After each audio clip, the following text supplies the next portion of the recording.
Esse é o vídeo de suporte 2 de 2, referente ao capítulo 3, Reações de oxirredução na Química Orgânica e Quimioseletividade, da disciplina Síntese Orgânica da Universidade Federal de Lavras.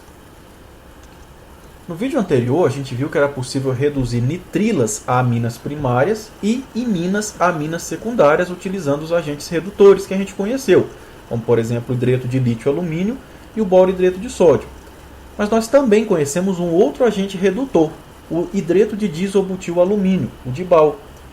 Quando a gente coloca nitrila na presença desse agente redutor, nas condições que você viu que esse agente redutor trabalha, ao invés de obter um composto nitrogenado, olha o que acaba acontecendo, a gente acaba obtendo um aldeído.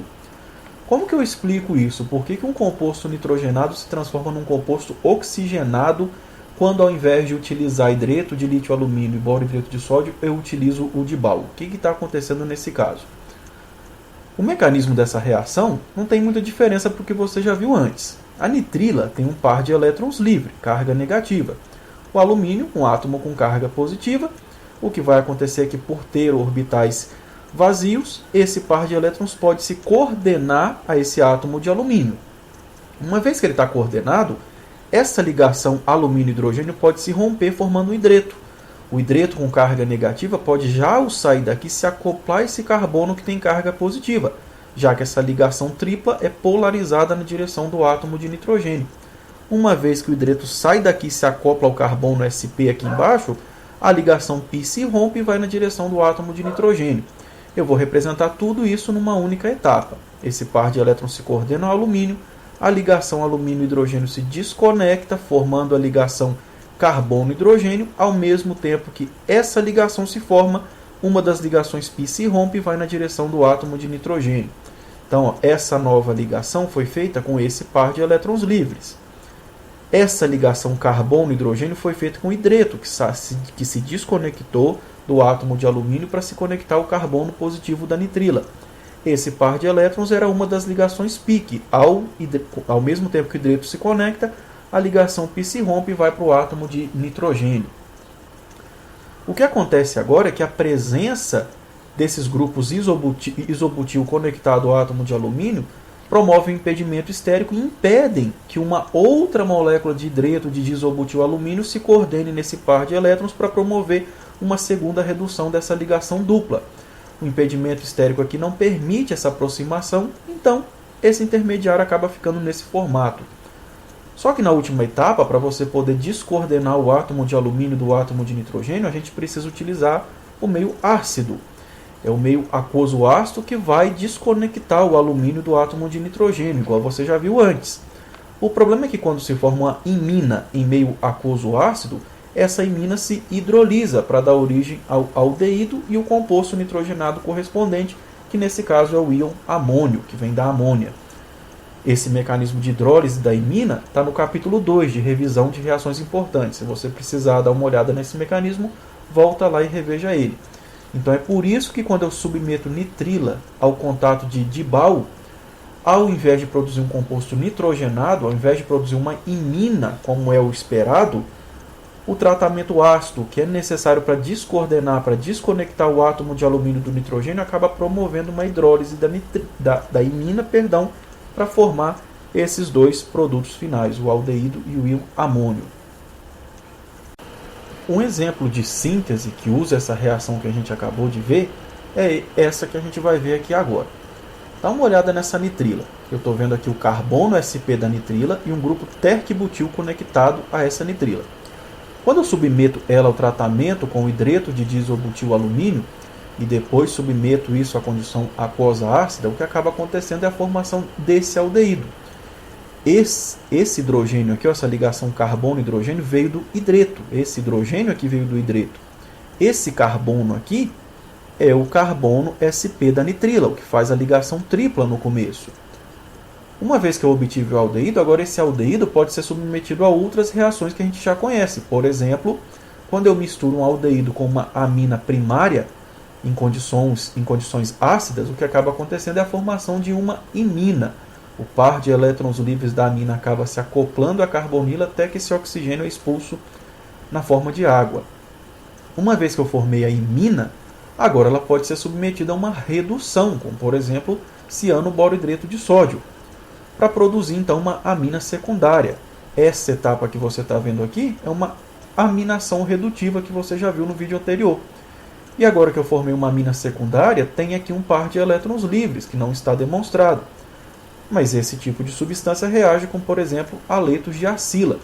Esse par de elétrons vai se acoplar ao carbono da carbonila, a ligação π vai se romper e vai na direção do oxigênio. Quando ela retorna, expulsa o átomo de cloro, que captura esse hidrogênio que a amina secundária trouxe para formar essa amida que a gente está vendo aqui como produto final.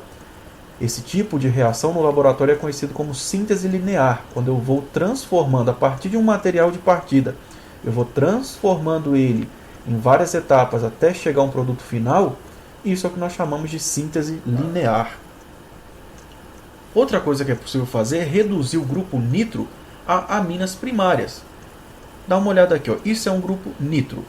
É comum você representar ele assim, com cada ligação e as cargas, ou simplesmente representar como NO2. Compostos nitrogenados na presença de boro-hidreto de sódio, hidreto de lítio-alumínio e outros agentes redutores são capazes de se transformar em aminas primárias. Vamos ver um exemplo para ficar mais claro. Olha aqui um nitrocomposto. Está vendo que esse carbono aqui está ligado a um grupo NO2, um grupo nitro. Ao submeter esse composto ao tratamento com boro-hidreto de sódio, o que acaba acontecendo é que esse grupo nitro se converte em um grupo NH2, em uma amina primária. Repara que a ligação tripla carbono-carbono permanece do mesmo jeito. Hidretos só atacam ligações polarizadas. Hidretos têm cargas negativas. Eles precisam de uma carga positiva para poder interagir. Como uma ligação π carbono-carbono não tem um foco de carga positiva, os hidretos acabam não reduzindo duplas e triplas ligações carbono-carbono. Uma vez que eu formei uma amina primária, aminas primárias podem reagir com, por exemplo, cetonas. Essa daqui é a butanona. Se eu submeto essa amina primária ao contato com essa cetona em meio aquoso ácido, o que acaba acontecendo é que eu formo essa imina. Uma vez formada uma imina, lembra, eu posso reduzir ela para formar uma amina secundária. Então, de novo aqui, outra síntese linear. E não necessariamente eu tenho que parar a reação aqui. Como eu ainda tenho um par de elétrons livre aqui, essa amina secundária ainda pode continuar reagindo para dar origem a outros compostos de interesse comercial. Olha um exemplo de síntese industrial que usa as reações que a gente está aprendendo agora. Nesse caso aqui, a síntese de um medicamento muito utilizado no Brasil, paracetamol. Fenol é esse cristalzinho que você está vendo aqui, ó. Quando eu submeto fenol ao tratamento com ácido nítrico e ácido sulfúrico, o que acaba acontecendo é uma reação que você aprendeu em Química Orgânica 1. Essa reação é uma reação de nitração, e como o grupo OH é um orientador orto-para, eu acabo produzindo dois compostos, o ortonitrofenol e o para-nitrofenol.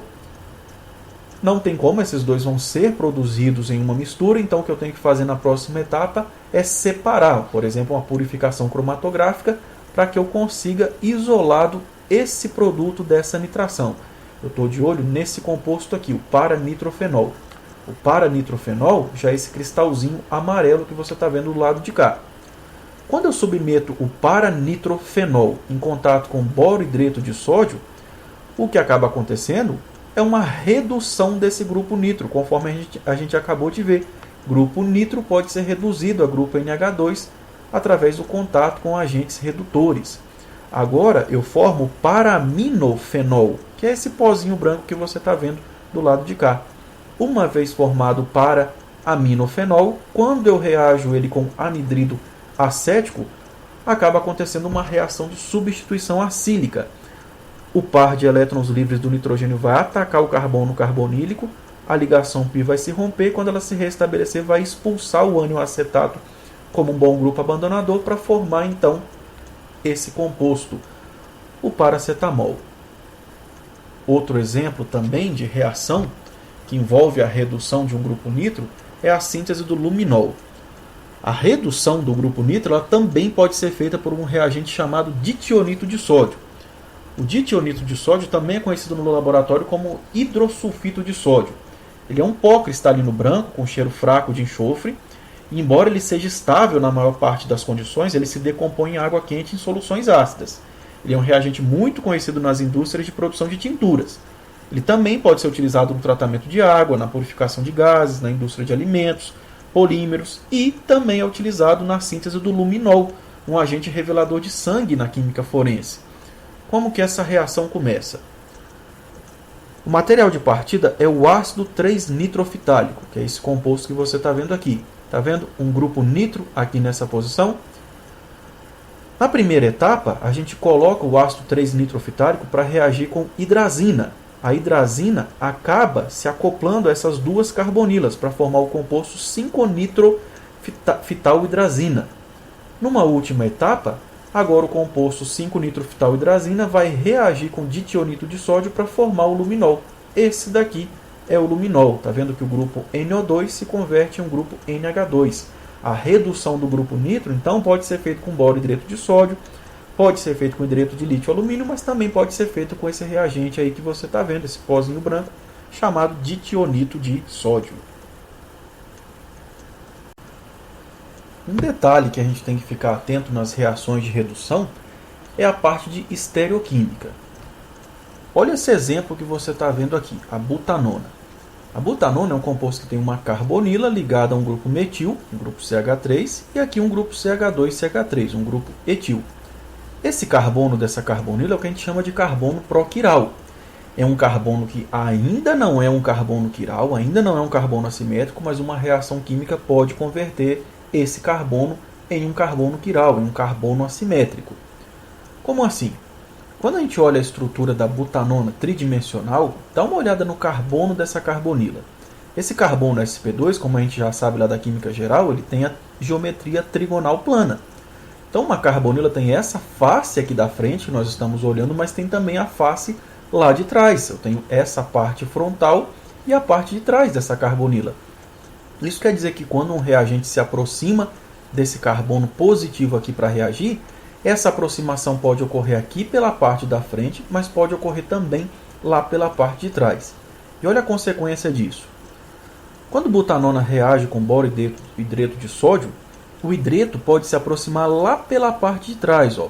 Dá uma olhada aqui, ele pode vir lá por trás e se ligar a esse carbono lá pela parte de trás. Quando o hidreto vem pela parte de trás e se liga lá pela parte de trás, a ligação carbono-hidrogênio acaba apontado para a parte de trás da estrutura. E quando a nova ligação hidrogênio-carbono se forma, a ligação π se rompe, formando aqui uma ligação simples oxigênio-carbono, que agora é empurrada para a parte da frente. Enquanto aqui era um carbono sp2 que tinha estrutura plana, trigonal plana, agora aqui é um carbono sp3 que é tetraédrico. Então, a ligação carbono-hidrogênio vai ficar lá para trás, por onde veio o hidreto, e a ligação oxigênio-carbono vai ficar apontada aqui para frente, na hora de formar o alcóxido. Na última etapa, o meio ácido vai protonar esse alcóxido para dar origem ao S-butan-2-ol. Isso se o hidreto se aproximar pela parte de trás. Mas e se ele se aproximar pela parte da frente? Se ele vier aqui, ó, por onde a gente está vendo essa molécula. Se o hidreto vem pela parte da frente, o hidreto ataca aqui essa carbonila para formar a ligação carbono-hidrogênio, ao mesmo tempo que a dupla ligação π se rompe e vai na direção do oxigênio para formar um alcóxido. Agora, olha a diferença. A ligação carbono-hidrogênio está apontada para a parte da frente, a ligação carbono-oxigênio aponta para trás. A acidificação do meio vai produzir o álcool correspondente, mas agora eu tenho o R-butan-2-ol, 2 enantiômeros. Então, dependendo de onde o hidreto se aproxima para atacar esse composto carbonílico, eu tenho a formação de um enantiômero. Nesse caso, já foi provado no laboratório que a butanona, quando reage com boro-hidreto de sódio, ela produz uma mistura racêmica, aproximadamente 50% desse e 50% desse que você está vendo aqui.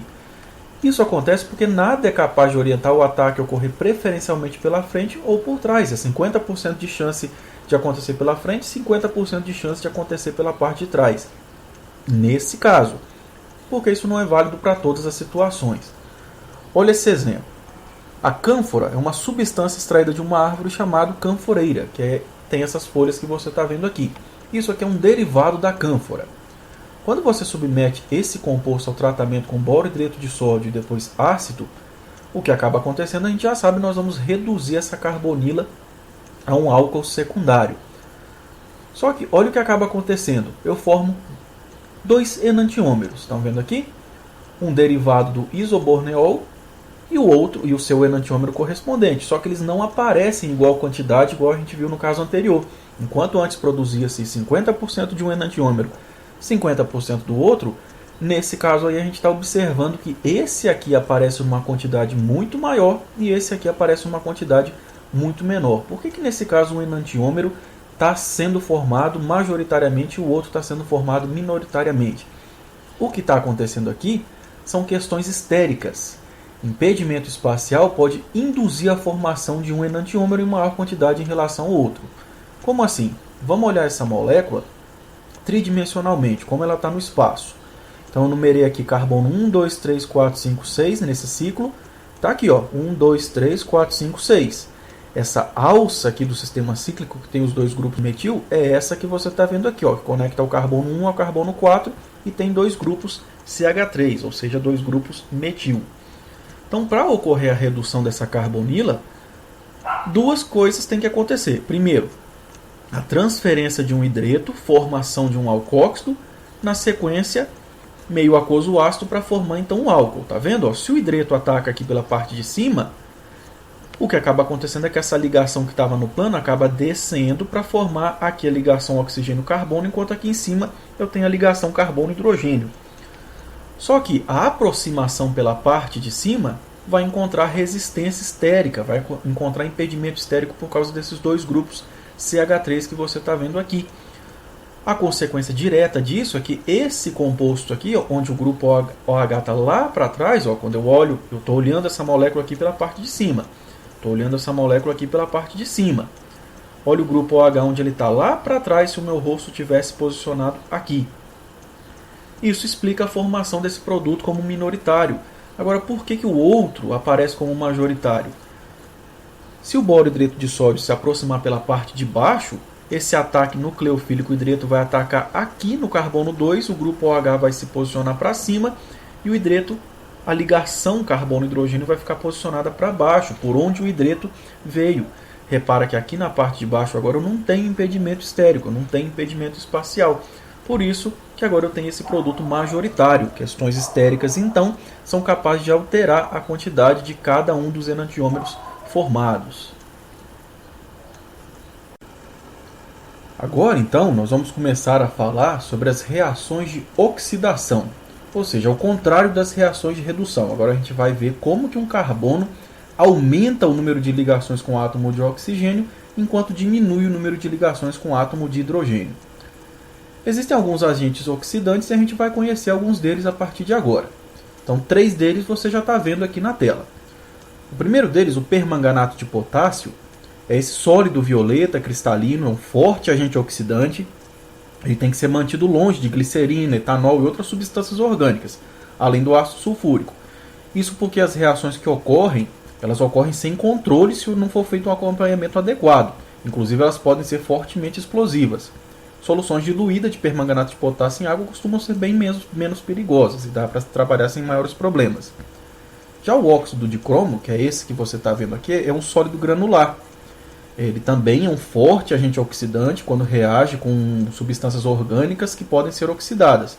Por exemplo, a reação dele com glicerol, com etanol, pode se incendiar se não for feita com cuidado. Só que um detalhe importante é que o trióxido de cromo ele é altamente tóxico, ele é corrosivo e também é carcinogênico. É muito tóxico quando em contato com a pele ou ingerido, e também é bastante tóxico por inalação. Também é bastante perigoso para o meio ambiente. Ou seja, é uma substância que para se trabalhar com ela no laboratório, todas aquelas regras de segurança de laboratório que você aprendeu lá nas primeiras disciplinas do curso de Química devem ser levadas muito a sério. E por fim, o dicromato de potássio, que é esse sólido cristalino com essa cor laranja avermelhado muito forte e vibrante. É um agente oxidante forte e também apresenta os mesmos riscos e perigos que o óxido de cromo. O óxido de cromo e o dicromato de potássio, quando entram em contato com ácido sulfúrico, eles reagem produzindo uma substância chamada ácido crômico. Esse é o agente oxidante de fato. É o ácido crômico que promove a oxidação do álcool primário a um ácido carboxílico e o do álcool secundário também a uma cetona.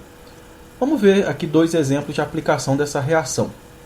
Está vendo aqui? Estamos vendo um álcool primário. Esse carbono aqui tem um grupo OH conectado e dois hidrogênios, que não estão representados.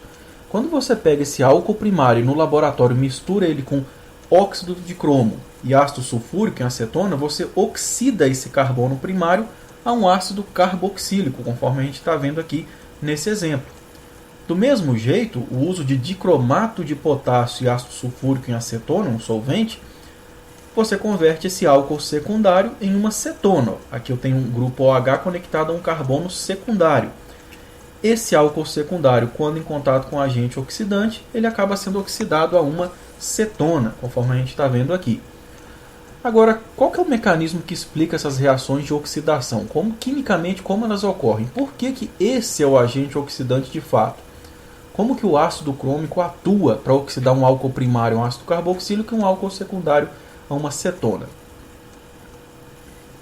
Então, para começar, a gente vai analisar como que um álcool secundário é oxidado. O que acontece quando a gente mistura, por exemplo, álcool isopropílico com o ácido crômico, que é formado quando você mistura óxido de cromo e ácido sulfúrico ou de cromato de potássio e ácido sulfúrico.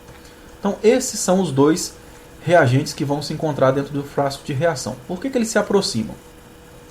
Aqui no álcool secundário, eu estou vendo dois pares de elétrons livres, carga negativa, no átomo de oxigênio do álcool, que está ligado aqui a um carbono secundário. Aqui tem um átomo de hidrogênio que não está sendo representado, um grupo metil aqui e um grupo metil aqui. Nesse reagente, eu estou vendo aqui o átomo de cromo ligado a 4 átomos de oxigênio. 4 átomos de oxigênio que são muito eletronegativos e polarizam essas ligações na direção dos átomos de oxigênio. Isso faz criar um foco de carga positiva aqui em cima do átomo de cromo. Carga positiva e carga negativa, esses dois vão se atrair eletrostaticamente. Quando eles estiverem suficientemente próximos, o oxigênio do álcool vai usar um dos seus pares de elétrons livres para se ligar a esse átomo de cromo, ao mesmo tempo que a ligação pi-cromo-oxigênio se rompe e vai na direção do átomo de oxigênio. Então, essa ligação aqui foi feita a partir do par de elétrons livres do álcool, tá vendo? Esse par de elétrons se conecta ao átomo de cromo para dar origem a essa ligação, enquanto a ligação π se rompe e vai na direção do átomo de oxigênio. O que pode acontecer é o seguinte: o oxigênio pode não suportar mais essa carga negativa de forma a voltar a formar a ligação dupla com o átomo de cromo. Se isso acontecer nesse momento, quem se desconecta aqui do átomo de cromo é o átomo de oxigênio do álcool, que está com carga formal positiva. Por isso que eu coloquei aqui a seta em equilíbrio. Essa ligação pode formar e desformar, formar e desformar. Só que imagina o seguinte: enquanto essa ligação então está se formando e se desformando, vamos pensar no seguinte: e se der tempo desse grupo OH que está aqui na parte de cima usar um dos seus pares de elétrons para capturar esse hidrogênio que o álcool trouxe? Forma assim que então uma nova ligação oxigênio-hidrogênio, ao mesmo tempo que esse par de elétrons dessa ligação hidrogênio-oxigênio do álcool se rompe e o par de elétrons vai na direção do oxigênio, deixando ele neutro. Agora eu tenho um oxigênio com carga positiva aqui em cima. Se agora o par de elétrons descer para formar uma dupla nesse momento, quem sai não é mais o oxigênio do álcool. Quem sai é esse grupamento aqui que sai na forma de uma molécula de água, para dar origem a um intermediário que a gente chama de éster crômico, em que o oxigênio do álcool está ligado ao átomo de cromo dessa molécula aqui, que é o agente oxidante da reação. Agora, como que continua essa reação? Vamos dar uma olhada no éster crômico. O átomo de cromo é um metal de transição, que tem um certo potencial de redução. Ou seja, ele tende a atrair elétrons para perto dele. Só que o átomo de cromo não pode simplesmente se desconectar aqui levando esse par de elétrons, porque isso deixaria para trás um oxigênio com 1, 2, 3, 4, 5, 6 elétrons. 6 elétrons na camada de valência de um átomo eletronegativo. Então não tem como o oxigênio permitir que esse par de elétrons se desconecte para ir na direção do átomo de cromo, independente se ele tem um certo potencial de redução que atrai esse par de elétrons para ele. Para esse par de elétrons sair daqui na direção do átomo de cromo, outro par de elétrons tem que vir na direção do átomo de oxigênio. Quando eu olho aqui embaixo, no carbono vizinho ao oxigênio, tem aqui um par de elétrons dessa ligação carbono-hidrogênio. E se uma molécula de água, uma base de Lewis qualquer que estiver presente no meio de reação, fizer isso daqui, ó, a água usar o seu par de elétrons para capturar esse hidrogênio, ao mesmo tempo que esse par de elétrons vem na direção do oxigênio para formar uma dupla. Na hora que essa ligação dupla se forma, essa ligação oxigênio-cromo se rompe e o cromo leva embora o par de elétrons que mantinha ele ligado ao átomo de oxigênio. Isso faz aparecer uma cetona, uma dupla ligação entre o carbono e o oxigênio, ao mesmo tempo que produz o íon hidrônio e também esse subproduto que você está vendo aqui. Dá uma olhada no que aconteceu. O átomo de cromo ele reduziu, ele ganhou um par de elétrons, ao mesmo tempo que a molécula de álcool oxidou a uma cetona. Isso é uma reação de oxirredução. O átomo de cromo reduziu, enquanto a molécula de álcool oxidou. Esse intermediário agora continua sofrendo reações inorgânicas que não interessam no nosso curso. Basta você saber como que ocorre então o mecanismo que leva à formação da cetona.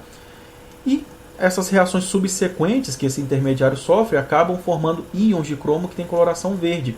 Então essa é uma forma muito boa de saber que o cromo está reduzindo e algum composto orgânico está oxidando. É quando a solução que era laranja, tinha uma cor laranja muito forte no começo, acaba se tornando verde. Isso está indicando a redução dos átomos de cromo da solução. Se o átomo de cromo está reduzindo, isso significa que alguém está oxidando. Então, álcool isopropílico se oxida a acetona, como nós estamos vendo nesse caso específico. E um álcool primário? Por que um álcool primário se oxida a ácido carboxílico? Então vamos imaginar que a gente misture etanol com óxido de cromo ou de cromato de potássio e ácido sulfúrico. O agente oxidante de fato é o ácido crômico. É a mesma coisa. O etanol, o oxigênio do álcool, tem pares de elétrons livres que vão se acoplar ao átomo de cromo, ao mesmo tempo que a ligação dupla se rompe e vai na direção do oxigênio.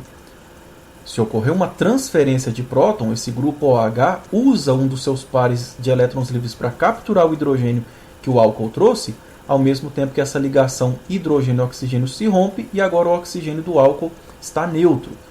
Essa ligação foi formada.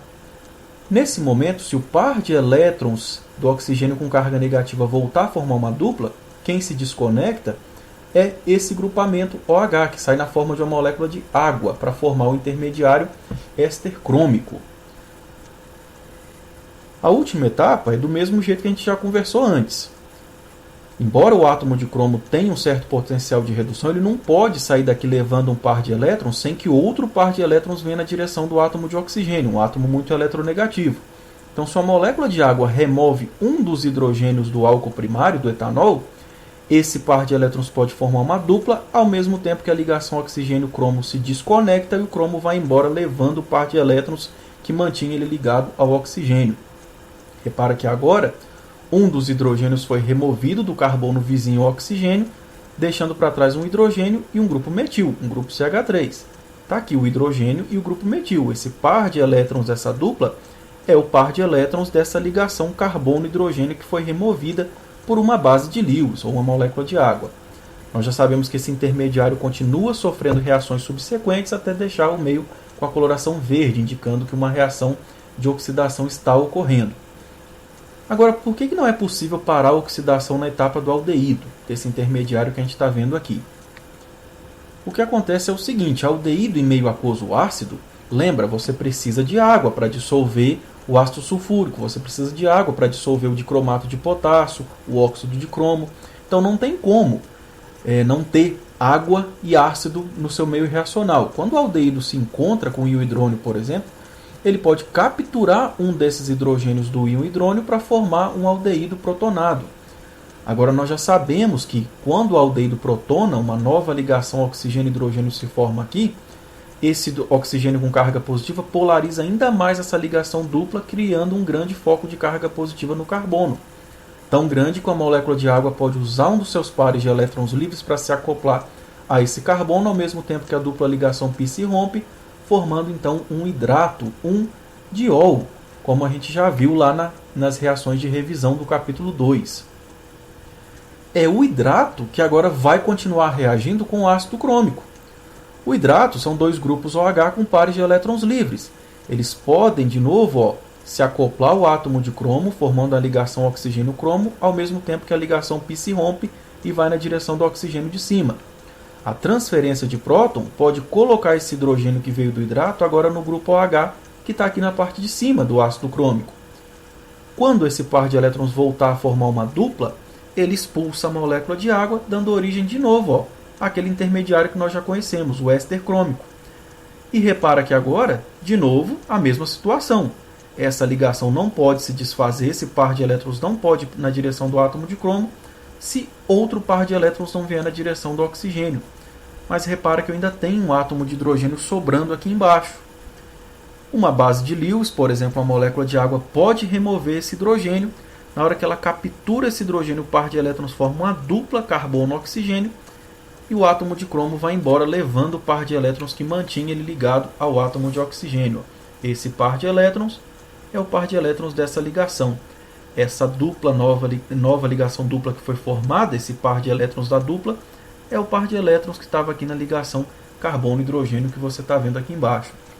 É por isso então que não dá para parar a oxidação de um álcool primário na etapa de aldeído. Não quando a gente está utilizando meio aquoso ácido, porque você não consegue obter o aldeído. Ele acaba sendo convertido no hidrato e o hidrato continua reagindo até formar o ácido carboxílico. Mas nessa altura você já pode estar pensando, ok, essa reação eu não consigo transformar álcool primário em aldeído. Mas será que é possível parar a reação de oxidação nessa etapa de aldeído? E se eu precisar do aldeído? Existe sim um jeito. Vamos pensar junto. O problema é o meio aquoso ácido. É a presença de água e ácido que faz o aldeído virar um hidrato. E é esse hidrato que oxida ácido carboxílico. Então eu tenho que dar um jeito de impedir que o aldeído se transforme em um hidrato. O único jeito de impedir isso é não utilizar água. Então é possível sim você parar a reação na etapa do aldeído. Basta você usar um agente oxidante que se dissolva em solventes que não seja água. Solventes apolares que dissolvam esse agente oxidante. É o caso desse composto laranja que você está vendo aqui, o clorocromato de piridínio. O clorocromato de piridínio é um agente oxidante do mesmo jeito que você acabou de ver, só que esse cara aí se dissolve de clorometano. Como ele se dissolve de clorometano, uma vez que a primeira oxidação for feita, aquela etapa do mecanismo lá, que o aldeído vira um hidrato, não vai acontecer. Como o meio não está aquoso, não está ácido, não forma um hidrato.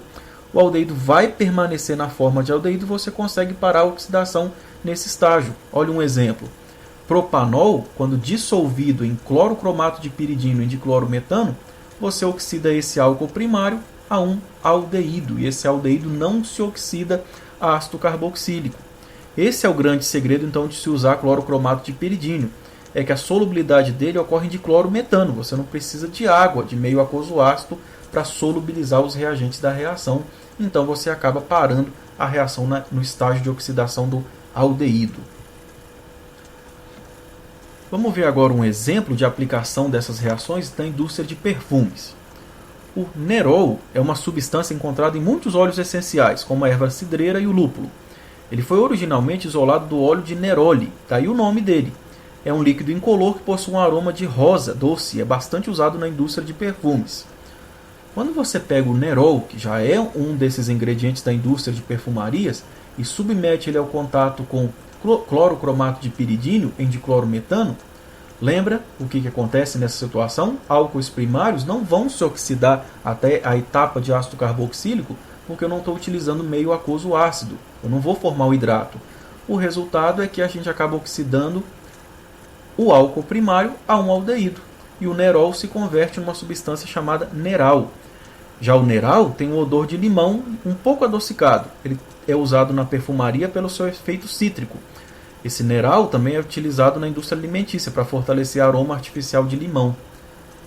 Olha outro exemplo. Essa substância agora que você está vendo, o isopulegol. Essa substância é extraída do capim-limão e tem um aroma refrescante, semelhante ao de menta.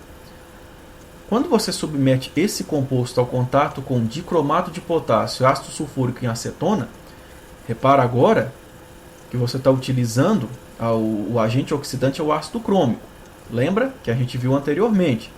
Nesse caso, Um álcool secundário ele se oxida a uma cetona. Então, o isopulegol acaba se transformando na isopulegona. Esse composto, agora que é formado, o produto da oxidação, ele tem um aroma de hortelã misturado com outras ervas. Ele também é muito utilizado na indústria de aromas, seja alimentício ou cosméticos. Repara o seguinte, as duplas ligações carbono-carbono, elas permanecem do mesmo jeito. Tá vendo?